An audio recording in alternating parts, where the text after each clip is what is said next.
Vraiment content de recevoir aujourd'hui Véronique Caron. Très, très, très excité. Moi, Mathieu, je pense qu'on parle de toi depuis quelques mois, depuis qu'on s'est vu à la conférence de Yang Torres. Super inspiré. Donc, Véronique Caron, gestionnaire de l'équipe Véronique Caron chez Multiprêt, bannière M3, courtier hypothécaire. Je te laisse te présenter. Bien, bonjour, merci les gars de l'invitation. Je suis courtier depuis un petit peu plus que 16 ans. Puis je suis gestionnaire de la super équipe Multiprêt Équipe Caron depuis 7 ans maintenant. On est quand même jeune, on est une jeune équipe, oui. Mais avec un paquet d'expérience.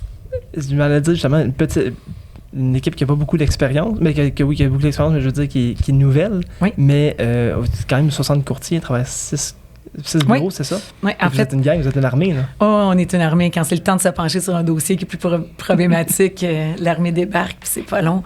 En fait, en 2016, mars 2016, j'ai parti l'équipe. On était 6-7 courtiers avec une place d'affaires, en fait, qui était à Longueuil à l'époque. Notre bureau chef est toujours à Longueuil. Là, notre quartier général, il est là. Puis aujourd'hui, on est rendu un petit peu plus que 60. Je m'avancerais sur 65-ish, 70 courtiers présentement dans l'équipe avec les derniers stagiaires qui sont rentrés. Puis on a 7 places d'affaires maintenant pour recevoir nos clients. Wow. Puis quand tu as parti l'équipe de tout ça, quand tu es devenu courtier hypothécaire, oui. T'imaginais-tu faire tout ce que tu fais là ou c'était pas ça ton image qui était dans ta tête? Je voyais vraiment toutes les possibilités qu'on pouvait faire avec cette carrière-là, puis ça me drivait. Fait que toi, tu le voyais, là? Oui. Tu voyais les opportunités, là? Je voyais les opportunités, puis tu sais, je suis quelqu'un dans la vie qui est mesurable, quantifiable. Dans une autre vie, j'étais intervenante. Donc, faire des plans d'intervention pour des jeunes, on avait des objectifs, c'était mesurable, quantifiable. Mais tu sais, quand tu aides un jeune de 17 ans, 16 ans à faire de la réinsertion familiale, les outils que tu vas lui donner ou le plan d'intervention que tu vas mettre en place, il est difficile à quantifier. Mm-hmm. C'est plus tard, quand tu vas le voir à 25, 30 ans, que les outils qu'on a travaillés ou la démarche qu'on a faite avec le jeune, que là, ça porte tes fruits. Dans mon travail, tu poses des actions, c'est mesurable, quantifiable. Là, tu vois les résultats tout de suite. Ça me drivait vraiment. Là. OK. Ouais. Moi, ce qui m'intéressait beaucoup à te poser comme question, surtout dans les premières, là, c'est qu'est-ce qui a fait le déclic pour toi entre 2015 et 2016 que là, tu t'es dit, là, on monte une équipe? En fait, j'étais au sein d'une équipe, moi. Moi, j'étais au sein d'une équipe, une équipe qui était chez Multiprêt Hypothèque. La gestionnaire d'équipe a eu l'opportunité de s'en aller dans une autre bannière. Pour moi, Multiprêt, c'est la bannière de choix dans le courtage hypothécaire. C'est la référence. Le propriétaire et l'équipe de direction du groupe M3 maintenant, dont Multiprêt fait partie, c'est des entrepreneurs en soi. Et moi, je carbure à l'entrepreneuriat. Je trouve ça motivant, je trouve ça enrichissant de partager, discuter avec ces hommes-là. Puis quand la personne en question où j'étais courtière a décidé de quitter, bien pour moi, mon choix était clair. Je restais chez Multiprêt. Puis à l'époque, on était 8-10 au sein de son équipe à elle, de cette personne-là. Puis les autres courtiers de l'équipe, étant donné que j'avais le plus gros volume d'affaires de l'équipe, les autres courtiers venaient me voir et me disaient « Véro, tu fais quoi, toi? Tu suis-tu dans l'autre bannière? Tu restes-tu? » Puis moi, dans la vie, je suis responsable de mon bonheur et non, malheureusement, du tien ou du tien. C'est merveilleux, ça. Et là, je disais aux autres, bien, va faire tes devoirs. Quand ta décision sera prise, on mettra nos réponses ensemble, mais moi, je veux pas te donner ma réponse pour être responsable. Après ça, tu regrettes ou tu es content ou peu importe. Va faire tes devoirs, puis j'ai pas envie de partager ma décision avec toi. Puis finalement, bien, tranquillement, les gens ils me disaient, bien, moi, je vais rester. Là, un coup qui me disait ça, mais vraiment, ça se faisait comme à la toute fin, là, à minuit moins une. J'ai dit, bon, bien, moi aussi, je reste chez Multiprêt. Puis naturellement, les gens ils ont fait, bien, tu te portes-tu un team parce qu'on va être avec toi. Et le lendemain matin, je me rappelle comme c'était hier, j'arrivais chez Multiprêt au bureau chef à l'époque, qui était à l'Île des Sœurs, puis j'étais arrivée là comme une tonne de briques avec une étude de marché, un plan d'affaires étoffé, puis j'ai fait comme « Hey, je veux mon équipe. » Wow. C'était comme un no-brainer, là. Je veux mon équipe, puis je savais où je m'en allais. J'avais une vision de ce que je voulais faire, puis eux, ils ont fait comme « OK, là, wow, t'es prête, là. » Puis eux me connaissaient comme une productrice. Ouais. L'équipe de direction à l'époque, mais ne voyaient pas nécessairement l'entrepreneur en moi qu'ils connaissent maintenant. Je suis privilégiée, j'ai toute la confiance de cette équipe de direction-là maintenant, mais ils connaissaient pas la femme entrepreneur que je suis. Probablement aussi que tu n'es pas la même courtier hypothécaire aujourd'hui que tu étais il y a 10 ans ou 12 ans non plus. Ouais. Tu as changé, c'est sûr. C'est Oui. normal. Là. Ça prend ça. Si tu ne changes pas en 10 ans, il y a quelque chose qui ne marche pas dans ta vie. Oui. Puis, tu sais, ben oui, en fait, il y a tout aussi le côté de production qu'à un moment donné, tu as les bras pleins, puis là, tu as des clients. Puis j'ai fait la même affaire, autant que comme courtière à l'époque, j'ai une croissance rapide. L'équipe, on a une croissance rapide. Puis c'était toujours en se disant, mais jamais au détriment du service à clientèle. Jamais que je veux qu'un client soit pénalisé parce qu'on a les bras pleins, parce qu'on a plein de demandes, parce qu'on a un beau succès. Fait, oui, on s'est donné des outils, on s'est donné des méthodes, puis j'ai l'intelligence d'aller m'entourer de gens qui ont des compétences que moi, j'ai pas. OK, ben c'est parfait. C'est la bonne chose à faire. Est-ce que ton intelligence à toi est plus émotionnelle? Ah, moi, je suis une fille de cœur, là. Ouais. Mais, hein. Moi, là, moi, je prends des décisions. Si je la file, la décision, là, je vais aller à 100%. Puis, souvent, je dis ça, là, mais je pense qu'il n'y a pas de mauvaise décision dans la vie. Tu prends une décision, tu l'assumes aujourd'hui. Demain, la décision ne te plaît plus. C'est parce qu'elle est plus bonne au moment, avec la photo qui se passe en ce moment. Prends une nouvelle décision. Ça veut dire, dans le fond, ta décision que tu prends, tu prends la meilleure décision possible avec l'information que tu as. Puis si le lendemain, l'information a changé, ben tu ne regardes pas ta décision pareil. Je l'ai pris au moment, avec la photo que j'avais à ce moment-là, je l'assume pleinement, ma décision. C'est cool, ça. Belle vision, belle façon de voir ça. La vision que j'ai de moi aussi, ça ressemble beaucoup... Je suis quelqu'un de cœur. Moi, mon intelligence, je pense qu'elle est plus émotionnelle que technique. Puis je me suis toujours vu étant la personne qui met la corde sur son épaule puis qui fait avancer le bateau. Je me suis toujours vu comme un producteur. Là, c'est en train de switcher un petit peu. Comme tu as dit, là, d'être capable d'avoir une équipe, d'être entrepreneur, d'être visionnaire. Le déclic là, de ton côté, quand tu as fait « je veux mon équipe », tu as déposé ton plan d'affaires. C'était-tu un plan d'affaires que tu avais réfléchi pendant 1 an, 2 ans ou c'est arrivé en claquant les doigts, à moyenne? Dès que la personne elle a pris une décision de s'en aller dans une autre bannière, moi, j'ai commencé à travailler sur un plan d'affaires parce que ma décision était de rester chez Multiprêt. Ça allait de ça. Ça fait, oui, j'ai bâti mon plan d'affaires. Ça s'est fait peut-être sur une période d'1 mois, 3 semaines, 1 mois, mais oui, ça s'est pas fait en cliquant des doigts, mais c'était pas non plus précipité, c'était pas anticipé, là, parce que la décision est arrivée en début janvier. Puis moi, début mars, mi-mars, je partais l'équipe, là, je devenais Multiprêt équipe. Fait qu'avant de connaître, dans le fond, ce que cette personne-là voulait faire, puis d'ailleurs, elle va-tu bien, cette personne-là? Oui, elle va bien. Oui, elle va bien. Parfait. Ouais. Oui, ça, bonjour. On dit bonjour. Elle n'est pas en fœtus dans son lit encore depuis ça. Puis, dans le fond, elle faisait que avant ce mois-là, exemple 6 mois avant ou 4 mois avant, tu n'avais aucune... Tu voyais pas dans le fond partie de ton équipe, tu pensais pas à ça du tout? Ou c'était quelque chose qui te trottait, tu dis, à un moment donné, je vais le faire quand je vais être prête? C'était quelque chose qui bouillonnait en dedans de moi. Okay. Oh mon Dieu. Ça bouillonnait. Je le faisais à travers ma clientèle. Parce que quand tu es chez Multiprêt, tu es un courtier, tu es un petit travailleur autonome. Tu gères ta petite business. Fait, ma business, à moi, elle a fait ça. Elle a vraiment pris de l'exponentiel rapidement. Fait je m'épanouissais quand même à travers ma clientèle puis à travers ma petite business que je construisais à une vitesse accélérée. Puis à un moment donné, je me suis aperçue que moi, j'avais envie de transmettre mes connaissances, ma passion de l'immobilier, ma passion de ce que je connaissais. Puis tu sais, souvent, je vais dire à la blague, je passe autant de temps dans mon travail parce que c'est l'endroit que je me sens probablement le plus compétente. Je suis pas une bonne blonde, je suis pas une bonne femme, je suis pas une bonne mère, je suis pas une bonne sœur, je suis pas une bonne amie, mais au travail, je suis dédiée à 400%. C'est ce que j'aime faire. C'était comme naturel que j'avais envie de passer le flambeau puis de partager mes connaissances avec d'autres personnes. Puis tu sais, tantôt, tu faisais référence au cœur puis de prendre des décisions de cœur. Mais tu sais, aujourd'hui, là, c'est pas mes résultats à moi qui comptent, là. C'est les résultats de l'équipe puis des résultats de chacun de mes courtiers. Tu sais, ce qui me drive, c'est de prendre un courtier qui fait 30 dossiers dans une année, comment qu'on peut en faire 55 l'année d'après, puis 75, puis nous, on calcule nos résultats en volume hypothécaire. Donc, tu sais, un courtier qui fait 8 millions de chiffre d'affaires en volume hypothécaire, comment je peux l'amener à faire 20, 25? Ça me drive. Fait que tu vis ton bonheur à travers le bonheur des autres. On peut dire ça. Ouais. C'est la première fois, je pense, que je rencontre un courtier hypothécaire justement qui est aussi drivé dans le bonheur. Parce que souvent, dans le monde des finances, on tombe beaucoup dans l'affaire, dans ce qui est méthodique. Pas méthodique, mais je veux dire, tout ce qui est pas vraiment émotionnel. On va vraiment parler de chiffres, de faits, de sur papier, ça a l'air de quoi. Puis toi, t'es plus dans l'émotion. Oui. Puis est-ce que tu penses que ça t'a servi ou ça t'a plus... numéro 1, Colin. Mais Clairement, ça t'a servi, là. Mais... je pense que oui, tu sais. Puis tu sais, en même temps, là, moi, je suis quelqu'un qui... Bon, là, c'est un gros jugement, ce que je vais dire là. Puis vous pourrez le couper au montage. Mais souvent, la blague, je dis, j'ai une mentalité d'homme. Dans un corps de femme, j'ai une mentalité d'homme. Ça, c'est sûr qu'on coupe ça. On va se faire fermer le podcast. Parce que, tu sais, moi, je m'arrête pas aux détails. Moi, il n'y a pas de zone grise. Quand il y a un souci avec un courtier, on l'adresse. « Hey, t'es pas heureux, qu'est-ce qui se passe? » Puis quand t'es plus bien dans mon équipe ou tu remets en question l'équipe, ou ben pourquoi? Explique-moi pour que je comprenne.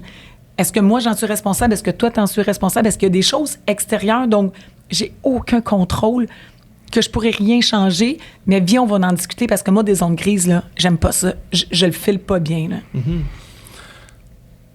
Je voulais juste dire à tout le monde que ça a pas pris 10 minutes. Puis j'avais le moton dans la gorge tantôt. Je relate un peu trop sur ce que tu as dit, fait que je vais laisser Mathieu continuer les questions. Sérieusement, oui, monter une équipe, puis d'avoir du cœur, puis de vas-y, Mathieu. Non, ben écoute, c'est parfait. Je pense que Guillaume et moi, on est vraiment comme ça. Moi, je suis comme ça en inspection bâtiment. Je suis un gars, mais même à ça, j'essaie beaucoup de travailler avec le cœur. Tu sais, je me dis, les gens qui achètent une maison, on tombe dans l'émotionnel. Fait que moi, je suis là pour être faut pas que je tombe là-dedans avec eux autres, mais de leur ramener un peu la réalité. Mais je trouve que c'est quand même important de comprendre qu'ils sont dans l'émotion, puis de bien expliquer des choses, de bien amener ça, c'est plutôt une problématique, mais de bien l'apporter. Regarde, panique pas, il y a ça, mais tu sais.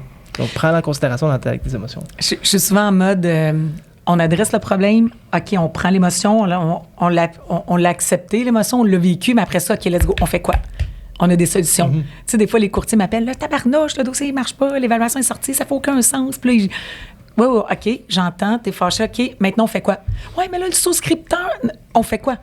Ça me donne rien de t'entendre chialer après la banque, après le souscripteur.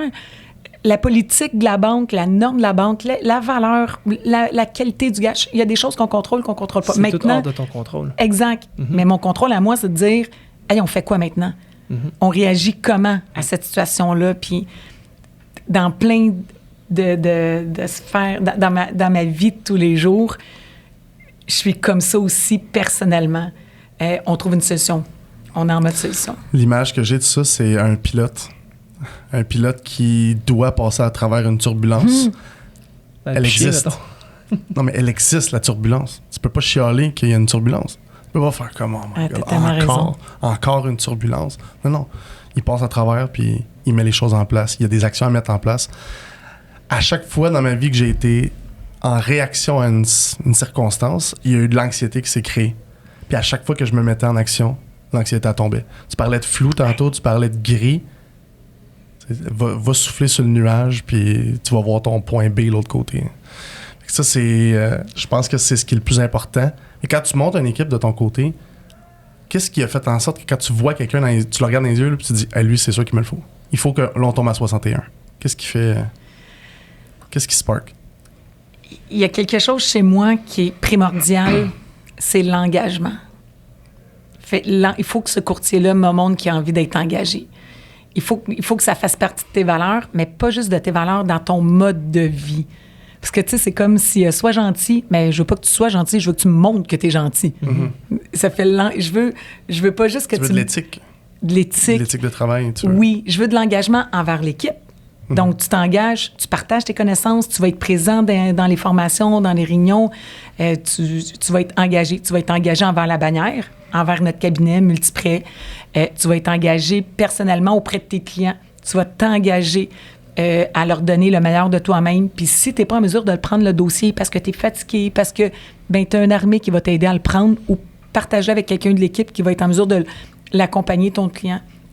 Je veux que tu sois engagé personnellement dans ton sport, dans quelque chose, tu sais, comme à matin, on se parlait, Mathieu, puis tu sais, ma gang aujourd'hui, ils sont au Grand Défi Pierre-Lavoie, là, ils vont partir tantôt à 5 heures pour faire le 1000 km. Tu vas-tu les rejoindre? Non, parce que c'est le draft en fin de semaine. Là. Oui, c'est le draft, je vais aller accompagner mon petit bonhomme à Sherbrooke, mais ça devait être moi qui conduis le motorisé. Finalement, quand on a su la date puis tout ça, c'est le père d'un de mes courtiers qui conduit le motorisé, puis c'est un trip de boys, là, honnêtement. Ils sont Ah, c'est le fun. Oui, ils sont 6 boys à être partis ensemble. Puis, mais c'est ça, on est engagés dans la communauté. Ouais. Fait, quand je rencontre un courtier, puis je sens qu'il y a dans son passé, il me démontre qu'il est capable d'être engagé, ça m'allume. Puis, tu sais, un courtier qui va me dire « je cherchais à part-time », non. Non, parce que moi, je vais vivre des frustrations, parce que je vais voir le potentiel, je vais voir que tu es bon, puis que ça te tente pas d'en faire plus. Moi, je vais vivre des frustrations, je vais vouloir te pousser plus que ce que toi, tu as envie de te pousser. Donc, ça fonctionne pas. Ça peut pas marcher. Fait, si tu as envie de faire des chiffres, puis de déplacer des montagnes, par exemple, je suis là avec toi. C'est bon. Puis au niveau de l'équipe, quand toi, des premières personnes que tu as vues dans ton équipe, ça a été difficile un peu de référer pas de référer des dossiers, mais d'envoyer des dossiers vers ces premiers courtiers-là. Vu que là, c'est plus l'image de Véronique, mais c'est l'image de X ou Y qui va être là. Ouais. Là, t'es comme, Colin, je sais qu'il est bon, mais il va te faire la job. C'est pas moi. C'est pas moi. Fait que là, tu peux pas te cloner non plus. Là. Je pense que c'est Yang qui disait ça, tu peux pas te cloner. Ouais. Elle a lâché prise, là, que c'est pas fait à ma façon. Là. Ouais. Il est dur, hein? Ah, il est dur, là. Pour vrai, ça a été dur. Ça a été dur, puis, tu sais, souvent, les gens appellent, ou des fois, c'est des clients de longue date que j'ai, puis là, je vais attendre, je veux parler avec Véronique. Oui, mais je suis pas disponible là, je préfère qu'un courtier. Je vais t'attendre. Non, mon équipe est aussi bonne que moi parce que c'est moi qui les ai formés, puis on travaille ensemble au quotidien, puis s'il y a un souci, je vais être là, derrière, pas loin. Fait, c'est un peu le message que je dis.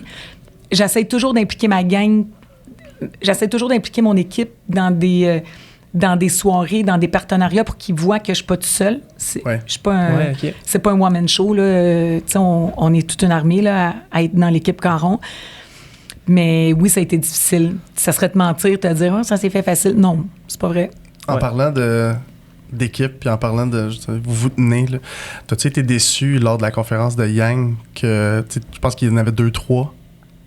Sans nommer de nom, est-ce que personnellement, toi, vu que tu es quelqu'un de cœur, j'imagine que l'invitation avait été envoyée aux 60? Oui. Comment tu as vécu ça? Tu sais, il y a un... Comment je peux te dire ça? Moi, je t'offre des opportunités au sein de l'équipe. Quand tu les prends pas, puis je le sais que c'est une opportunité qui aurait rentré vraiment dans le fit, ben je vais aller voir le courtier puis je vais jaser avec. Je vais lui dire à ce temps. Ouais. Hey, man, t'étais où? Ouais. Colin, il y avait plein de gens intéressants. T'es intéressant comme personne. T'aurais pu apporter quelque chose. Fait oui. Avant, j'aurais eu un malaise. Puis, tu sais, ça fait quand même un bout, là. Puis, j'ai pris de l'expérience sur le tas. Mais j'ai pris de l'expérience. Puis, mais oui, à ce temps, je vais l'adresser. Ou ce qui est plus fâchant, là encore, là, c'est, mettons, qu'il y en a une banque qui débarque au bureau. Elle nous fait une super présentation sur les travailleurs autonomes, puis toutes les politiques, puis toute la souplesse qu'on peut aller avoir avec cette banque-là pour qualifier nos clients. La banque part, le directeur des ventes part, et une demi-heure après, j'ai un appel. « Hey, Véro, comment je pourrais présenter ce dossier-là comme travailleur autonome? » Il n'écoutait pas, là. Ou il n'était pas là. Ah, là, ça c'est fâchant, ça. Ça, c'est fâchant. Ouais, ça, c'est fâchant. Ça, c'est fâchant. Ah, oui, ça, à ce temps, c'est comme, rappelle le BDM quand il sera rendu chez eux, parce que moi, je viens de 6 mois que je roule un gros volume d'affaires avec mes clients. J'ai la gestion de mes bureaux. J'ai une 60aine de courtiers. J'ai été capable de prendre 2 heures de ma semaine pour être assis dans cette salle-là. Mm-hmm. Quand toi, t'as pas le volume que je fais, t'as pas personne à ta charge, t'es pas là, ça m'amène de la frustration. Ouais. Mais en même temps, je gère une équipe de travailleurs autonomes. Je peux pas rien leur imposer. Je peux être un bon speaker, je peux être une bonne... Sois un leader, that's it. Exact. Ouais. Puis tu sais, des fois, c'est d'accepter, puis d'avoir un lâcher-prise, puis de dire, OK, ils sont pas là. Ouais. Mm-hmm. Ils sont pas à ce niveau-là encore, mais... Ouais, OK. Mais de continuer, dans le fond, de montrer ce leadership-là. Puis il y en a prendre quelques-uns dans tes bureaux. T'en as prendre 2-3 à chaque bureau, là, que tu dis ça, c'est des superstars que... Oui. Eux autres, ils suivent, puis ils font bien, puis let's go. Là. Moi, je fais la différence entre travailleur autonome et entrepreneur. Mm-hmm. Ah oui? C'est drôle, on en parlait ce matin. J'ai des travailleurs autonomes dans mon équipe. Oui, je t'ai parlé de ça ce matin. J'ai dit travailleur autonome, j'ai dit tu échanges ton temps contre de l'argent. L'entrepreneur, tu vas investir de ton temps pour de l'argent. Tu viens de dire ce que j'avais envie de dire. C'est peut-être ça que j'ai dit. Je t'ai concentré sur le poulet tantôt. Bon, Oui. Mon Dieu, je sais plus où je m'en allais avec ça, mais par rapport... Tu parlais de Superstar. J'ai vraiment cliqué avec la conférence que tu as donnée, justement, la conférence de Yang, ta présentation qui expliquait d'où tu venais, pourquoi tu étais dans le domaine, pourquoi ton équipe. Puis t'as eu 2-3 questions. Puis je pense que c'était moi les 2-3 questions. T'en as posé une couple, Ça m'a allumé beaucoup de devoir monter l'équipe, de devoir... Écoute, j'avais une image que je levais le trophée. Moi, je levais le trophée, là. Il n'y avait pas d'autre chose. Ça m'a vraiment allumé. Qu'est-ce qui a fait en sorte... Parce que en ce moment, t'es super bonne dans le podcast, mais t'es aussi bonne en conférence devant 60 personnes, sûrement devant 1000 personnes. Qu'est-ce qui fait le...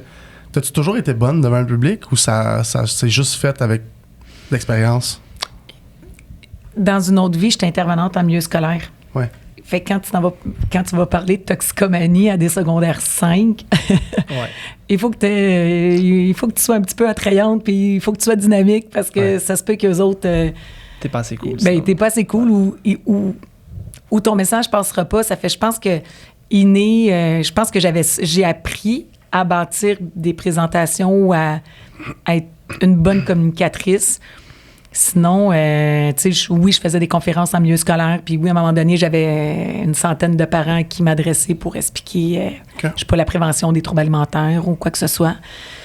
Mais il y a une journée que j'ai été intimidée, puis c'est quand, à un moment donné, l'équipe a fait comme 10, 30. Puis, OK, t'as eu une explosion en dedans d'un collapse dedans. Puis à un moment donné, à notre quartier général à Longueuil, quand j'ai construit le bureau, on a une salle conférence qui est super belle, mais qu'aujourd'hui, on ne peut plus utiliser parce qu'on est trop nombreux pour faire nos réunions. Puis je me rappelle, j'avais loué une salle dans une salle multifonctionnelle à Boucherville, puis on était tous... ma gang était tous assis là, puis ils m'attendaient pour qu'on fasse une réunion d'équipe. Et quand je suis rentrée, puis je les ai tous vus assis, puis qui m'attendaient... Un par un, ça va bien, mais 30... Là, puis là, j'ai fait comme tabarnouche. Ils sont tous...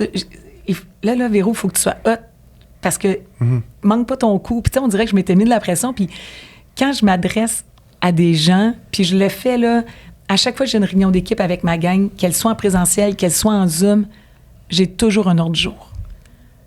Je veux être pertinente parce que mon temps est précieux, ton temps est précieux. Ce matin, c'était notre réunion d'équipe. Elle a duré 25 minutes. Je vais pas te mobiliser ton temps pour te donner du remarché ou des choses que tu sais déjà. Fait si c'était juste quelques rappels politiques, ça s'arrête là. Ouais. Tu vois, ça me fait penser, Elon Musk avait parlé tout le temps des réunions, puis il disait que dans ces réunions, n'importe qui est assis autour de la table peut se lever et partir. Puis lui, sa vision de ça, c'est qu'il dit, si ça fait 10 minutes que tu t'écoutes parler, puis tu dis, ça me concerne vraiment pas, je suis mieux dans le bureau en train de faire un appel, lève-toi, c'est avec ton camp. Reste pas assis là à rien faire, va-t'en. Je te fais confiance, tu peux y aller... Je trouvais que c'était une belle façon de voir les choses. Va faire quelque chose de productif si je t'apporte rien en ce moment. Il n'y a rien qui arrive pour rien dans la vie. Puis j'ai quand même le goût de retourner en arrière puis de me repréparer pour cette rencontre-là, pour cette conférence-là. J'ai parlé de 10 minutes, je paierais des millions pour recommencer ça. J'ai l'impression que je me donne pas de note de passage. Pour moi, ça a été très difficile de me revoir sur cette scène-là. Je paierais n'importe quoi pour vrai, pour reculer en arrière. Puis en même temps, à chaque fois, je me dis, non, il y a une raison pourquoi ça s'est arrivé. J'ai l'impression que ça a été un déclic pour moi. L'assurance, après d'avoir réalisé ça, est tombée à 10 sur 10. Je recommencerai probablement devant le Centre Bell, puis je serais à l'aise d'aller faire une conférence. Fait que... la première fois que tu as parlé comme intervenante, probablement que tu étais stressé aussi. C'est clair, c'est ça. Mais tu sais, la préparation... Puis tu sais, moi, Yann, je savais pas que j'avais un expo-jeu cette journée-là, là, je l'ai appris sur le tas. Là. Exact. Puis moi, je me dis, je leur parle d'hypothèque. Non, parle-leur de l'entrepreneuriat. Wow. OK. Mais je pense que j'ai une aisance à parler aux gens. On part en vacances, mon conjoint me dit tout le temps, t'es pas obligé de parler à tout le monde à l'aéroport avant de prendre l'avion. C'est comme plus fort que moi. C'est ça. Je trouve ça le fun d'apprendre à connaître les gens. Puis tu sais, quand je le fais parce que j'ai envie de te connaître. Si je te pose des questions, parce que ça m'intéresse vraiment ce que tu fais. Là. C'est ça que j'ai senti quand on s'est parlé à cet événement-là. Là. D'ailleurs, merci de m'avoir remplacé parce que c'était moi qui t'ai souhaité parler. Ah, pour vrai? Puis, Puis la veille, j'ai eu une extinction de voix. Puis là, je me retourne le lendemain matin. Puis là, le matin, je pense le matin de l'événement ou la veille de l'événement, j'ai écrit à Yang. J'ai dit, Yang, je peux arrêter de parler. Là. J'ai de la misère, je t'ai parlé à toi 5 minutes, ça a tout pris. Là. Tu m'as remplacé, merci. Tu sais quoi, j'ai appris à vivre avec une voix qui part, qui revient. Ma voix, si moindrement je manque de sommeil, j'ai une inflammation majeure des cordes vocales. Ouais, OK. Fait que ma voix est rauque des journées plus. Au début, ça me fâchait, ça me mettait mal à l'aise, ça me gênait. Puis à ce temps, je fais comme, gars, c'est moi. C'est ma couleur. Qu'est-ce que tu veux que je te dise? C'est parfait, ça. C'est ça. T'es numéro 1 depuis combien d'années? 2016, notre première année, on a fini 3e parce qu'on avait juste un bout d'année comptabilisés dans nos résultats. Après ça, on a eu 2017, 2018, 2019, 2020, 2021 et 2022. 2023. On se fait titiller par une équipe pour la première fois. Tu sais, être au top, c'est correct. Maintenir. Puis, tu sais, ce qui est difficile, puis en même temps, c'est un beau problème où que tu es la référence des autres équipes. Ouais. Puis les autres pensent que tout devient facile, tout devient... tu sais, on a souvent chez Multiprêt, les gestionnaires, on a des rencontres. Puis, tu sais, souvent, c'est ben oui, Véro, on va prendre comme exemple Véro. Puis, si les autres gestionnaires savaient le nombre d'heures que je mets auprès de mon équipe à toutes les semaines, il y a un prix à payer, là. Moi, j'en ai manqué, là, des rencontres à l'école avec mes gars quand ils étaient petits, puis des bains, puis j'ai fait un choix... d'avoir ce rythme de vie-là. Ça vient pas tout seul, mais c'est de rester au top, c'est ce qui est le plus dur en ce moment. La maturité aussi, je pense, dans les yeux de la personne qui te regarde. Moi, je me rappelle quand j'étais jeune, le réflexe que j'avais quand je voyais quelqu'un avec une Ferrari dans la rue, c'était un maudit chanceux. Qu'est-ce qu'il a fait? Tu sais, qu'est-ce qu'il a fait pour mériter ça? Puis là, quand tu as un travail qui te permet de voir vraiment, pas de plafond, en fait, là, sky's the limit, c'est vraiment le terme, là. Tu peux faire 20 millions par année ou tu peux faire 100 000. Tu peux vraiment faire ce que tu veux au niveau monétaire, mais au niveau de tes valeurs, au niveau du nombre d'heures que tu veux mettre. Fait qu'on s'entend que, là, je le sais que si un jour j'ai une Ferrari entre les mains, ben moi, je le sais le nombre d'heures. Oui. Puis je le sais que c'est pas de la chance. Je sais que j'ai grindé pour ça. Puis tu sais, au Québec, on a tendance à envier les gens. Ben, tu sais, c'est ça, lui est riche parce que, puis tu sais, il y a une belle qualité de vie parce que, puis... Tu sais, il y a la iceberg, là. Tu sais, le principe du iceberg, où il y a 1/10 que tu juges la personne sur 1/10 de ce que tu vaux, tu connais d'elle, puis tu connais pas son histoire. C'est comme... Le principe du iceberg, là, tu sais, c'est comme... Un coup que t'as compris ça... Je trouve que dans la vie, tu vas juger moins ou tu vas laisser la chance à apprendre à connaître la personne. Pour moi, c'est ça. Ah oui. Ben, tu sais, le monde ne voit pas, mais moi, dans mon horaire à moi, maintenant, depuis après un mois, je fais ça, je me lève à 4 h le matin. J'ai pas d'enfant réveillé à 4 h. Fait de 4 à 5h30, j'ai 1h30 où je suis allumé, j'ai un café dans les mains, je suis top shape, là. Il n'y a rien qui me distrait, pas de téléphone, il n'y a pas lui qui m'écrit pour le podcast, il n'y a pas rien. Fait que pendant 1h30, pendant 1h30, il n'y a rien qui se passe à part moi sur mon ordinateur en train de faire quelque chose pour ma business. Justement, parlant de ça, excuse-moi Mathieu, mais parlant de ça, parlant de pas d'éthique, mais de routine, en fait, toi, de ton côté, est-ce que tu as une routine à la Elon Musk ou à la Mathieu, en fait? Pas en tout. Non, tu te réveilles tard? Moi, je me couche tard, je me lève tôt. Ah oui, OK. Ouais, j'ai ce privilège-là de ne pas avoir besoin de beaucoup de sommeil pour être productif. Parfait, ça. Puis le sommeil impacte 0 point de barre mon humeur. Ouais. Je suis pas mal tout le temps d'humeur égale. Si je suis préoccupée, je vais te le dire. Hey. T'es-tu fâché des fois? Oui, mais je vais te le dire. Là, je suis préoccupée, donc je suis moins patiente. Mais je vais te le dire. Comme ça, tu vas pas te douter. Hey, j'ai-tu fait de quoi? Ou faut-tu que je marche sur des œufs? Non. Là, je vais juste décanter ce qui se passe en ce moment. Je vais digérer tout ça. Puis demain, une demi-heure, je vais revenir. Là. Mais je vais te le dire. Comme ça, il n'y aura pas de malaise. Puis je le dis à ma gang là, au bureau. Là, hey, là, laissez-moi je ferme ma porte du bureau. Là, je n'ai pour 1 heure. Là, je vais juste trouver une solution à... Ça, c'est mature émotionnellement d'être capable de faire ça. Est-ce que tu étais capable au début, en claquant les doigts, de dire bon, ben là, je sais que j'ai besoin d'une demi-heure? Habituellement, l'humain étant tac au tac, là. L'émotion sort, l'émotion rentre. Tu l'intervenante en dedans de toi? Ben, je pense que j'ai un bagage d'intervenante. J'ai quand même. On retourne à l'école. J'ai fait mes certificats à l'Université de Montréal en toxico, criminaux, santé mentale. Puis je pense que ça m'a amené à faire une thérapie sur moi-même, à comprendre mes bébites. Est-ce que je suis parfaite? Hey, pas en tout, là. Pas en tout. Moi, là, je suis tout le temps sur un projet. Là. Si vous saviez comment, si j'ai pas de projet, tu me perds, là. Si je suis trop bien dans mes souliers, amène-moi de quoi qui va me stimuler, là. T'as besoin d'un petit peu de challenge, de défi. T'as besoin de quelque chose qui va peut-être faire une embûche sur la route, là. Oui. J'ai besoin de me remettre en question puis me dire, est-ce que je suis tout le temps bien en ce que je fais? Oui. Hey, let's go, on continue. Puis si je suis pas bien, ben qu'est-ce qui se passe pour que je le rende bien, là? Puis des projets, là, autant immobiliers que personnels ou... Est-ce que tu as écouté notre podcast avec Seroujan? Non, je ne l'ai pas écouté. Seroujan, ben oui, je le connais très bien. Tu étais allé à son podcast? Non, je ne suis pas allée. J'ai eu quelques invitations, mais ça n'a jamais conclu. Seroujan? On a battu Seroujan avec Véronique. Oh oui. Ouais, ben écoute, c'est pas que j'aime pas Saint-Rougeane, c'est cool, mais c'est drôle parce que même on s'est parlé avant de commencer le podcast. Puis tu sais, quand je te rencontre dans le corridor du studio, j'ai fait ah oui, ça c'est la Véronique que j'ai croisé à l'événement. Ah ouais, c'est cool, ça c'est la même personne, j'ai hâte de te parler. Là. Puis non, vraiment, où je m'en allais avec ça, avec Seroujan, c'est que Seroujan, il nous a dit quelque chose d'assez monstrueux. Tu sais, il voulait être l'équipe numéro 1 dans plusieurs années. C'était combien de courtiers qu'il voulait avoir? 250? Ah oui. Oui. Ok. Oui, ben lui, il va sa bannière, lui. Oui, il veut sa bannière, c'est sa pas pareil. bannière, Il y a pas puis- de... Ouais, c'est ça. Ouais. Tu te vois comment, toi, ton équipe? Est-ce que tu vois une limite? Tu vois-tu un plafond? L'image que tu vois-tu remplis le Centre Bell ou comment tu vois ça? Tant ce longtemps que c'est des gens de qualité et qu'on partage les mêmes valeurs, je vois pas comment ça va s'arrêter, ce projet-là. Mais je vais le faire au sein de Multiprêt Hypothèque. Puis là, j'ai de l'air un peu têteuse en disant ça. Notre bannière nous offre tout ce qu'on a besoin pour être extrêmement productif. Et j'ai le privilège d'avoir une tape dans le dos de la part de l'équipe de direction chez Multiprêt qui croit en moi, qui me font confiance. Donc, probablement que dans 10 ans, on sera assis ici puis je vais être encore chez Multiprêt avec une équipe exponentielle. Est-ce qu'un jour, je vais avoir besoin de bras pour m'aider à supporter tout ce beau monde-là? Parce que là, présentement, j'ai encore le chapeau de courtière, j'ai le chapeau de gestionnaire. Tu fais encore des clients... Beaucoup. Ouais. Ah, ouais. Ça, Wow, je je pensais pas. J'ai même pas posé la question parce que j'ai une autre bonne question. Ouais, par rapport à ça. l'année passée, je pourrais m'avancer sur un chiffre, dire que je pense que l'année passée, j'ai fait 50 millions de volume hypothécaire en plus. Toi, personnellement, là. Ouais. Que J'ai une adjointe qui me donne un coup de main au niveau de la documentation, puis des fois, quand il manque des documents aux clients. Mais gros de mes dossiers, j'ai pilote. Wow. Pour moi, c'est important. Wow. La question que je m'en vais avec ça, c'est Véronique, est-ce que tu as fini première de ton équipe? Est-ce que j'ai fini? Hey, top 3 peut-être? Oh, j'aime ça, Ok. j'aime ça. Oui, cool. top 3, mais concours de circonstances, c'est des femmes qui sont premières dans mon équipe en ce moment. ouais. Mon top 3, c'est... la semaine passée, mon top 3 était 2 femmes, un gars. Chapeau à elle.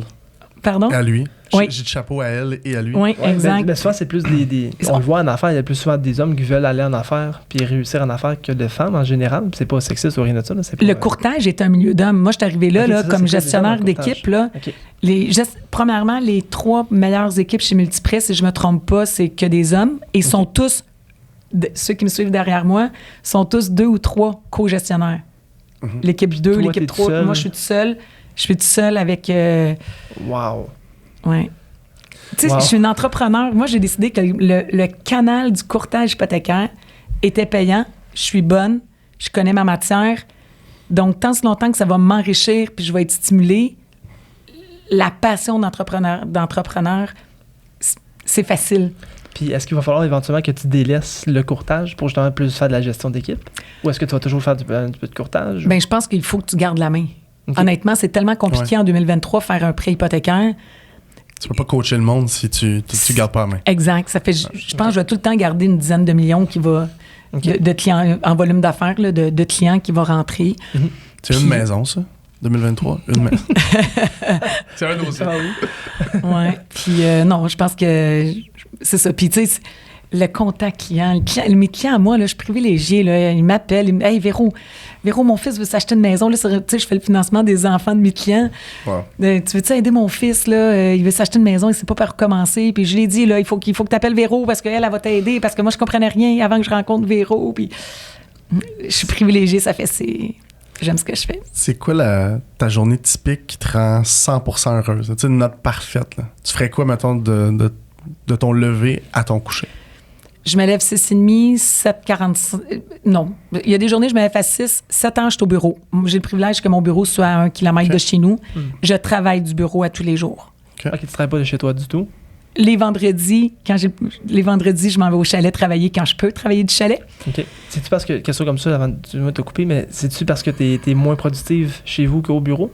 Ou c'est pour être proche de l'équipe? C'est pourquoi? Les deux. Tu sais, moi, même quand je travaille du chalet, je suis peignée, je suis maquillée, je suis habillée en travail. T'es pas en pitch en bas. Je suis jamais en pitch en bas. OK. J'ai des talons ou de- des gougounes propres, mais je suis habillée en... N'importe qui pourrait débarquer au chalet puis ne saurait pas que je travaille du C'est chalet. parce Là. que t'es prêt pour un Zoom meeting? Un n'importe Zoom quand? meeting, n'importe quoi, OK. mais ça se passe dans mon esprit. Ah, C'est OK, tout ton l'esprit mindset. qui vient avec, je trouve. OK. Je pourrais pas être en hoodies avec mes leggings si j'ai une grosse journée. Ça marche pas. Tu vas OK. choquer tes tâches la seconde où ce que tu vas pouvoir. C'est ton Exact. mindset, il sera pas à bonne place. Des fois, je travaille au chalet les vendredis jusqu'à midi, puis après ça, je pars l'hiver faire du skidoo, je pars en side-by-side l'après-midi, puis là, il y a une coupure qui se fait. Là, je m'en vais me changer. Là, je mets mes leggings, là, je mets mes running shoes, je mets mon hoodies, puis là, on part.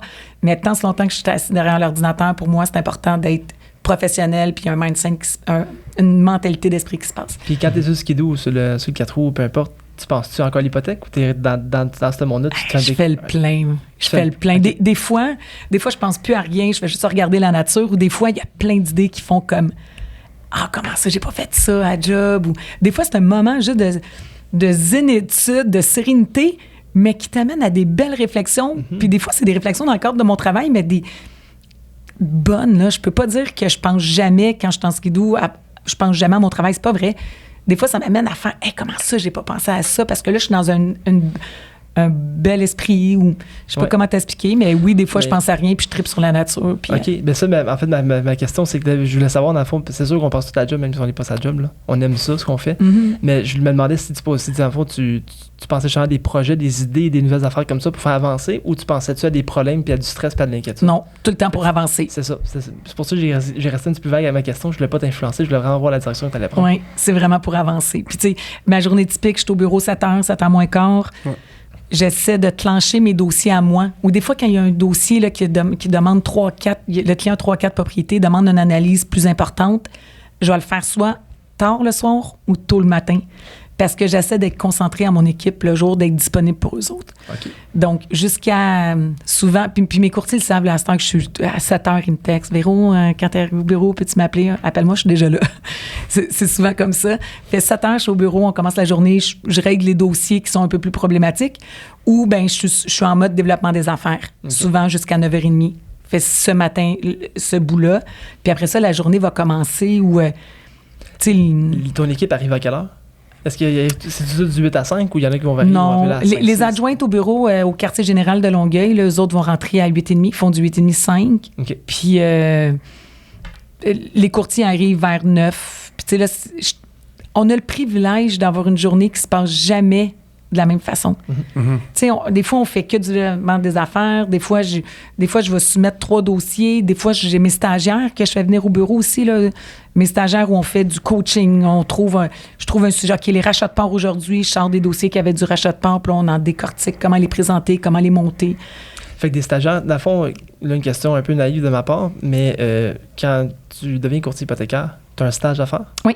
Okay. Oui, exact. Puis toi, tu prends les stagiaires avec oui. avec Multiprêt? En fait, depuis mai 2020, notre licence, notre permis de travail, avant, il était à l'OASIC. On avait le même permis qu'un courtier immobilier. Puis en mai 2020, on a fait le switch vers l'AMF, qui est, à mon sens, tout à fait normal, logique, parce qu'on est dans les finances. Puis à partir de là, bien, tous ceux qui rentrent dans le domaine doivent faire la formation de courtier hypothécaire, doivent se présenter aux 2 examens de l'AMF, déontologie et courtage hypothécaire. Une fois réussi, ils accrochent leur permis à une bannière et doivent se choisir un superviseur de stage. Est-ce que la bannière est obligatoire? Oui, tu n'as pas le choix d'accrocher ton permis chez Multiprêt, Planiprêt et Intelligence, peu importe. Tu dois accrocher ton permis à quelque part. Puis, bien là, tu as un stage qui dure 12 semaines à raison de 28 heures semaine. 12 semaines, OK, quand même. À raison de 28 heures semaine, documenté, justifié là, tes heures. Là. Puis, avec ça, dans le fond, quand tu prends tes stagiaires, ça t'aide-tu un peu à filtrer un peu des gens intéressants de ton équipe? J'essaie de les filtrer avant. OK. Je te prends pas stagiaire si on a... il n'y a pas de filtre. S'il n'y a pas de fil, parce que c'est demandant d'avoir un stagiaire. Parce que des fois, quand tu as quelqu'un assis à côté de toi, que tu es en train de lui expliquer tout ce que tu es en train de faire, c'est plus... C'est drainant. Moi, j'aime ça parce que j'ai l'impression que je suis 10 sur 10 quand j'ai un stagiaire. Je sais pas pourquoi. Quand je suis en rencontre, par exemple, puis j'ai un stagiaire avec moi, là, c'est flawless. Là. Ça va bien... Bien, parce que j'ai l'impression que, de un, je veux montrer l'exemple, mais de deux, j'ai plus l'impression que je suis en coaching. Oui. J'ai plus l'impression que je suis en train de montrer ma vision plus que je travaille avec un client. Moi, ça m'allume beaucoup d'avoir des stagiaires, je pense, mais je pense que c'est une bonne chose d'avoir des stagiaires qui te fit. Tu sais que tu peux les prendre après. T'sais, si les valeurs sont pas bonnes, on va faire du coaching, mais tu peux te changer dans le vide un peu. Par rapport à l'investissement à l'intérieur de ton entreprise, tu es entrepreneur, quand tu as de la liquidité de côté, est-ce qu'il y a de la manière que ça fonctionne? Est-ce que tu réinvestis? Est-ce que toi, tu as à mettre de l'argent à l'intérieur de ça, à l'intérieur de ton équipe? Bien, mon objectif à moi, c'est de générer des leads pour mon équipe. Quand moi, je donne un lead à mon équipe, on fait un partage ensemble. Donc, le courtier fait une paye, moi, je fais une paye, puis j'ai pas fait le client. Ouais. J'ai pas rencontré le client, c'est le courtier qui le fait. Puis en même temps, eux, ça leur donne, ça leur donne une paye, mais aussi ça leur permet de se créer une clientèle avec les leads que je vais générer. Exact. Ils ont Ça des fait- références après. Puis, Exact. Ouais, la référence, il y a une équipe, ils ont toi en arrière de toi, il y a une question, il y a quelque chose. Ouais. Ils vont évoluer beaucoup plus vite au sein d'une équipe Oui, clairement. que tout seul. là. Puis, tu sais, si, mettons, je file un dossier, je donne un dossier à Marie-Florence, bien, ce client-là, nous, on va faire un partage de commission sur le client que je t'ai donné. Mais le client, lui, qui te réfère le beau-frère, le collègue de travail, il appartient à Marie-Florence. OK. Donc, elle, ça lui permet de... Tu sais, un client qui est bien satisfait va t'en amener plusieurs. Absolument. Donc, ça lui permet de se créer une clientèle. Fait mon objectif à moi comme entrepreneur, toute notre publicité au bureau est faite 100% pour générer des leads à mon équipe. Jamais pour générer un lead pour Véro Caron. Jamais c'est mon cellulaire que tu vas voir. c'est tes références, toi, qui rentrent. Moi, je travaille Tu fais que sur juste ma base de tes- données ouais. depuis 15 ans, sur mes clients qui me réfèrent, sur mon volume, sur mes renouvellements qui arrivent à échéance. J'appelle mes clients 6 mois avant, on travaille ensemble, puis on en prend soin de nos clients. Tu sais, on n'attend pas que... on les tient informés du marché, on leur donne l'information. Donc, mes clients sont toujours informés. Ils ont le réflexe de me rappeler pour peu importe quel besoin financier, pas juste hypothécaire. Pour la fin, Guillaume me souvent une question. On qu'il est veut déjà poser. rendu là, pour On vrai. est déjà rendu là. Je suis déçu. On se refait ça. À Saint-Jean. Ouais, Hey, à tu nous as- Saint-Jean, tu nous as je offert vous ai quelque invité, chose les gars. Oh, oui, Ouais, ouais. ça fait ça cet été-là. Absolument. Parfait. Si tout est disponible, moi je le suis, lui aussi, mais Je suis toujours t'es la plus disponible. occupée de nous trois. Fait que... Je pense vraiment que Véronique va aimer la question de fin. En fait, ce que je pose souvent à mes questions, en fait, c'est que je veux essayer de voir c'est quoi leur Polaroid de leur vie en ce moment. Puis, c'est quoi le Polaroid de leur vie dans Tu vois, 15-20 ans. Moi, je veux la big picture. Je veux savoir où est-ce que tu t'en vas. Fait que toi, de ton côté, est-ce que tu as une idée où est-ce que tu es clairement en ce moment? Puis où est-ce que tu t'en vas? Puis est-ce que la photo, elle est claire? La photo est très claire. Je veux être l'équipe numéro 1 au Canada. Parce que présentement, en nombre d'unités, on a notre place probablement dans le top 3 au Canada en nombre d'unités. Wow. Mais en volume hypothécaire, c'est difficile de battre le marché de Toronto, de Vancouver Ouais, en volume. C'est du gros marché. Puis dans notre marché, nous autres, c'est le volume hypothécaire, bien plus qu'unité qui compte, malheureusement. Fait, Fait que tu travailles 3 fois plus fort que les autres. au Québec, pour c'est les- comme pour le ça. volume, là. Oui, Ouais. exact. Puis, oui, moi, mon plan d'affaires est fait sur une base de 3, 5 et 10 ans. Wow. 3, 5 et 10. Oui. Puis dans 10, la photo. On est premier au Canada? Bien, on va être premier au Canada, puis je pense qu'on va rouler un volume d'affaires qui va être plus que 5 milliards à ce moment-là. Wow. C'est inspirant. C'est quoi le premier au Canada en ce moment? Y a-tu un nom? T'as à peu près, on n'a pas le nom, mais le chiffre. Là, ça. Ah, il doit faire plus qu'un milliard ou proche d'un milliard parce que Mais toi, t'es à 800. 836 millions. C'est proche. Là. C'est pas comme... on n'a Non, pas non, le double je ou le sais, triple. je C'est- sais. Ouais, t'es pas très loin, t'es juste Ouais. au Québec. Là. Oui. Mais C'est demain. faire une croissance de 10 à 15 millions, c'est facile. Mais quand tu es rendu comme courtier, par exemple, à 25 millions, puis stopper up à 50, ça, c'est difficile. Ok, ouais. La croissance ne fait pas dans le même... Arriver à 25 millions, là, 2 ans, un excellent courtier le fait. Mais c'est de maintenir cette cadence-là. À un moment donné, tu es freiné là, dans ta croissance. Je suis content que tu là parce que juste avant qu'on quitte, par rapport au scaling, je sais pas le terme en français, là, tu sais, d'être capable de La multiplier croissance. la croissance de scale notre entreprise. Tu dis justement c'est difficile là, de 25 et 50 pour une personne. Toi, de ton côté, qu'est-ce qui est difficile? Est-ce que c'est du 800 à 1 milliard ou de 1 milliard à 2 milliards? Où est-ce que tu te vois là? Tu dis on va être probablement à 5 dans 10. Qu'est-ce qui va être Il faut difficile? faire le 1 milliard. Un coup, l'équipe va avoir fait le 1 milliard. Je pense qu'on va reprendre une cadence en croissance, mais c'est d'arriver au foutu 1 milliard. C'est-tu mental? Ah, je suis acharnée présentement. Si, Déterminée, peut-être. Acharnée, déterminée, je sais pas comment. Peut-être acharnée, Il y c'est avait rien de négatif. péjoratif. Non, c'est tout positif. parce que là, j'imagine, vous prenez des clients, vous travaillez probablement de collaboration avec des courtiers immobiliers, Ouais. etc. Les gens qui veulent vous rejoindre, c'est où? Ben, en fait, notre numéro principal, c'est 450-646-6464. 646-6464 dans le 450. Sinon, équipecaron.com sur Facebook. Sinon, vcaron@multiprêt.ca. Super. Merci Tellement beaucoup. Hey, merci content de tellement t'avoir de l'invitation, les gars. C'était Vous êtes vraiment vraiment sharp. C'est vraiment agréable. Merci beaucoup, On Véronique. fait ça. Merci. Bonne journée.